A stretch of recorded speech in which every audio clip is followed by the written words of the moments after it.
এইখিনিতে মৃত ব্যক্তিসকললৈ গভীৰ শ্ৰদ্ধাঞ্জলি জ্ঞাপন কৰিছোঁ আজি আমি ভিডিঅ'টোত বুজিবলৈ চেষ্টা কৰিম এৰোডাইনামিক্স মানে আমি ভিডিঅ' এটা ভাইৰেল হৈছিলে যোৱাকালি আমি চাব পাৰিছোঁ যে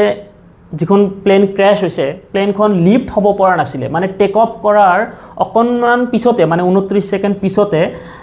বিমানখন লাহে লাহে তলফালে নামি আহিছে মানে লিফ্ট হ'ব লাগিছিলে কিন্তু লিফ্ট নহয় বিমানখন লাহে লাহে তলফালে নামি আহিছে আমি আজি ভিডিঅ'টোৰ জৰিয়তে বুজিবলৈ চেষ্টা কৰিম যে আসলতে বিমানখন তলফালে কিয় নামি আহিল বিমানখনৰ মানে কি অসুবিধা আছিল আমি বুজিবলৈ চেষ্টা কৰিম বিমান এখন কেনেদৰে উৰে বা বিমান এখন কেনেদৰে লিফ্ট হয় বিমান এখন কেনেদৰে গতি কৰে আমি ডিটেইলছ খুব সহজে বুজিবলৈ চেষ্টা কৰিম তো বলক আমি ভিডিঅ'টো আৰম্ভ কৰোঁ তো চাওক ইয়াতে মই বিমান এখন অংকন কৰিছোঁ এখনক কোৱা হয় এয়াৰফয়েল ইয়াতে চাওক বিমান এখন উৰিবলৈ হলে মুঠ 4টা ফোৰ্সে ক্ৰিয়া কৰে আৰু 4টা ফোৰ্সৰ সহায়ত বিমান এখন লিফ্ট হয় বা উৰে তো ফোৰ্স 4টা কি কি প্ৰথমতে এইখিনি চাই লওঁ প্ৰথমটো হৈছে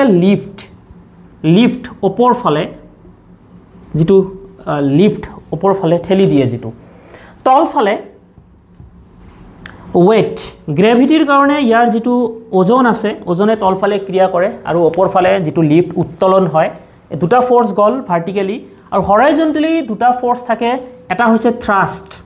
কোনটো ফোৰ্স কিহৰ কাৰণে হৈছে হেখিনিও মই কৈ আছো একটু কোহাই থ্ৰাস্ট সন্মুখৰ ফালে বিমানখনক ঠেলি দিয়ে আৰু পিছফালে বিমানখনক যেটো ফোৰ্সে ঠেলি দিয়ে ইয়াক কোহাই ড্ৰ্যাগ সক আমি বুজিবলৈ চেষ্টা কৰো এটা এটাকে প্ৰথমতে আমি ভাৰ্টিক্যাল ফোৰ্স দুটা আমি বুজিবলৈ চেষ্টা কৰো লিফ্ট আৰু ওয়েট বুজিবলৈ চেষ্টা কৰো সক এইখনক এটো কোহাই এয়াৰফয়েল বিমানৰ যি দুখন পাখি আছে পাখি দুটা কোৱা হয় এয়াৰফয়েল আৰু এয়াৰফয়েলটোৰ ডিজাইনটো এনেকুৱা ডিজাইনখন ঠিক এনে দৰে ছাতি এখন যে আমব্ৰেলা এখন থাকে ছাতি এখন যেনে দৰে এনেকুৱা ভাস কাৰ্প বা ঘৰৰ চাল এখন কেনেকুৱা থাকে ধুমুহা পতাহত ঘৰৰ চালো উৰি যায় কিন্তু বহুত সময়ত তো চাওক এয়াৰফয়েল এটো কোৱা এয়াৰফয়েল যেতিয়া এই কামটো আৰম্ভ হয় ৰানৱেৰ পৰা যেতিয়া বিমানখন উৰাৰ আগত ৰানৱেত অকনমান সময় দৌৰে পুৰা স্পিডত দৌৰে তো দৌৰিলে কি হয় চাওক দৌৰিলে বতাহখিনি যেতিয়া ফেস কৰে তো বতাহখিনি ইয়াতে ভাগ হৈ ওপৰ ফালে দি যায় কিছু বতাহ আৰু তল ফালে দি যায় কিছু বতাহ তো ইয়াৰ ভাসটো আসলতে এনেকুৱা যে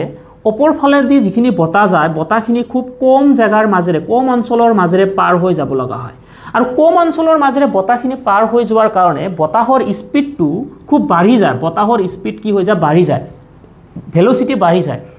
আৰু এটা প্ৰিন্সিপল আছে এটো কোৱা বাৰ্নৌলিছ প্ৰিন্সিপল আৰু সেই প্ৰিন্সিপল মতে যেতিয়া ভেলোসিটি বতাহৰ বেগ ওপৰত বাঢ়ি যায় বা তেতিয়া ওপৰত থকা প্ৰেসাৰ বতাহৰ চাপ কমি যায় ওপৰৰ প্ৰেসাৰটো কমি যায় আৰু তলৰ প্ৰেসাৰটো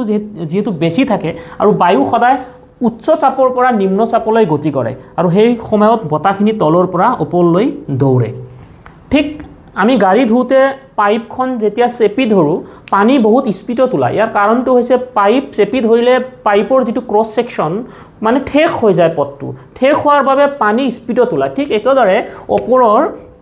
অংশটো ঠেক হোৱাৰ কাৰণে ঠেক হোৱা মানে কি বতাহে একচুয়ালি কি হৈ যায় যে বতাহে কম্প্ৰেছ হৈ যায় বতাহ যেতিয়া কম্প্ৰেছ হৈ যায় মানে পথটো ঠেক হৈ যায় কথাত ঠেক হোৱাৰ কাৰণে স্পিড বাঢ়ি যায় স্পিড বাঢ়ি গৈ চাপ কমি যায় সহজে বুজি লওক তো ওপৰত চাপ কমি যোৱাৰ কাৰণে তেতিয়া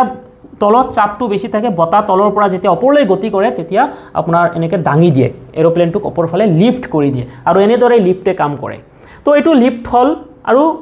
ওজনটো আছে ওয়েট সদায় তলফালে ক্ৰিয়া কৰে গ্ৰেভিটিৰ কাৰণে তো এতিয়া চাওক যেতিয়া আমাক লিফ্টৰ প্ৰয়োজন হয় ৰানৱেৰ পৰা যেতিয়া দৌৰি লিফ্টৰ প্ৰয়োজন হয় তেতিয়া ই প্লেনখনক ওপৰ ফালে ঠেলি দিয়ে এটা নিৰ্দিষ্ট উচ্চতাত যোৱাৰ পাছত যেতিয়া আৰু লিফ্ট নালাগে আৰু ওপৰ ফালে যাব নালাগে তেতিয়া মানে ইয়াতে থাকে কি এই যে পাখিখন যে আছে উইং মানে ইয়াক এয়াৰফয়েল বুলি কোৱা হয় আপোনালোকে চাব যে এয়াৰফয়েলটো কন্ট্ৰোল কৰিব পাৰে আপোনালোকে যদি ভিডিঅ' বিলাকত চাইছে বা স্ক্ৰিনত চাওক তো এনেকুৱা কি কৰে উইং বিলাক উঠানামা কৰিব মানে ইয়াৰ ভাসটো কম বেছি কৰিব পাৰে তো ভাসটো কম বেছি কৰি মানে কিমানখিনি লিফ্টৰ দৰকাৰ বা লিফ্ট যদি নালাগে তো কাৰ্ভ মানে বেকাটো কম কৰি দিয়ে তো তেতিয়া ওয়েট আৰু লিফ্ট যেতিয়া সমান হৈ যায় ব্যালেন্স হৈ যায় তেতিয়া আৰু ওপৰ ফালে না যায় লিফ্ট আৰু ওয়েট যেতিয়া ইকুৱেল হৈ যায় তো আলটিমেটলি ইকুইলিব্ৰিয়ামত আহি যায় আৰু প্লেনখন ওপৰ ফালে না যায় যেতিয়া তল ফালে আমাৰ দৰকাৰ হয় ঠিক উল্টা কাৰ্ভটো ওপৰ ফালে কৰি দিয়ে তেতিয়া মানে প্ৰেসাৰটো তলত কমি যায় ওপৰত প্ৰেসাৰটো বেছি থাকে তেতিয়া প্লেনখন তল ফালে নামি আহে তো ওপৰ ফালে আৰু তল ফালে যোৱাৰ কাম এই লিফ্ট মানে এই এয়াৰফয়েলে কৰি আছে যেটো বাৰ্নৌলিছ প্ৰিন্সিপলে কাম কৰি আছে এবাৰ আহিছো আমি থ্ৰাষ্ট লৈ চাওক এটো কোৱা হয় জেট ইঞ্জিন বা প্ৰপেলাৰো থাকে কিছুমানত তো জেট ইঞ্জিনে হওক বা প্ৰপেলাৰে হওক কাম এটাই থ্ৰাষ্ট ক্ৰিয়েট কৰা থ্ৰাষ্ট মানে হৈছে চাওক এই জেট ইঞ্জিনে যেতিয়া বতাহ গৰম বতাহ পিছফালে খুব স্পীডত এৰি দিয়ে তেতিয়া সেই স্পীডত এৰি দিয়া বতাহৰ বাবে প্লেনটোক সন্মুখৰ ফালে এটা থ্ৰাষ্ট জেনাৰেট কৰে হেঁচা দিয়ে ঠিক বেলুনত বায়ু ভৰাই যদি বেলুনখন আমি এৰি দিওঁ বেলুনখন সন্মুখৰ ফালে গতি কৰে ঠিক একেই কাম এই জেট ইঞ্জিনে কৰিছে তো এনেদৰে থ্ৰাষ্টে এৰোপ্লেনটোক সন্মুখৰ ফালে ঠেলি দিয়ে এবাৰ চাওক ড্ৰেগ কোনটো আচলতে ড্ৰেগ ফ'ৰ্চ হৈছে কি যেনেকৈ ধৰক আমি চাইকেল চলাওঁতে বা বাইক চলাওঁতে বতাহে আমাক বাধা দিয়ে যিটো এয়াৰ ৰেজিষ্টেঞ্চ তো সেই ইয়াতেও আপোনাৰ যিটো এয়াৰ ৰেজিষ্টেঞ্চ ইয়াক কোৱা হয় ড্ৰেগ মানে যিটো এৰোপ্লেনটোক পিছফালে ঠেলি দিয়ে আগবাঢ়ি যোৱাত বাধা দিয়ে অৰ্থাৎ ড্ৰেগতকৈ যেতিয়া থ্ৰাষ্ট বেছি হ'ব তেতিয়াহে প্লেনখন সন্মুখৰ ফালে আগবাঢ়িব আৰু প্লেনখন স্পীড কমাবলৈ হ'লে অবভিয়াছলি থ্ৰাষ্ট কমাই দিয়ে আৰু এনেওতো ড্ৰেগে পিছফালে ঠেলি আছে তো তেতিয়া স্পীড কমি যায় প্লেনখন মানে যেতিয়া লেণ্ড কৰে তেতিয়া থ্ৰাষ্ট কমাই দিয়ে তো এনেদৰে ড্ৰেগ আৰু থ্ৰাষ্ট এই দুটা মানে আচলতে এডজাষ্ট কৰি কিমান স্পীডত যাব এইটো নিৰ্ধাৰণ হয় তো এনেদৰে মুঠ চাৰিটা ফ'ৰ্চে ক্ৰিয়া কৰে এটা হৈছে লিফ্ট ৱেট থ্ৰাষ্ট ড্ৰেগ তো লিফ্ট আৰু থ্ৰাষ্ট এই দুটাহে আমাৰ মেইন কৰিব লগা বস্তু এৰোপ্লেনৰ মেকানিজমখিনি হয় বাকী ৱেটটোতো নেচাৰেলি তলফালে ক্ৰিয়া কৰেই আৰু একেদৰে বতাহেও ড্ৰেগটো পিছফালে দিয়েই তো বাকী এই দুটা বেচিকেলি আমাৰ এই ইঞ্জিনৰ সহায়ত আমি কৰিবলৈ চেষ্টা কৰোঁ এতিয়া চাওক আমি ভিডিঅ'ত চাব পাৰিছোঁ যে প্লেনখন যেতিয়া টেক অফ কৰিছিলে টেক অফ কৰাৰ পিছতে আমি চাব পাৰিছোঁ যে লিফ্ট হোৱা নাই আচলতে লিফ্ট নোহোৱাৰ কাৰণ সম্ভৱতঃ মোৰ দৃষ্টিত দুটা মুখ্য কাৰণ হ'ব পাৰে প্লেনখন লিফ্ট নোহোৱাৰ দুটা কাৰণ হ'ব পাৰে যেহেতু লিফ্ট হ'ব পৰা নাই আমি নিশ্চিতভাৱে চাইছোঁ তো প্ৰথম কাৰণটো হ'ব পাৰে যে এই যে যিটো এয়াৰফয়েল আছে এয়াৰফয়েলৰ যিটো এই কণ্ট্ৰল কৰিব পৰা মানে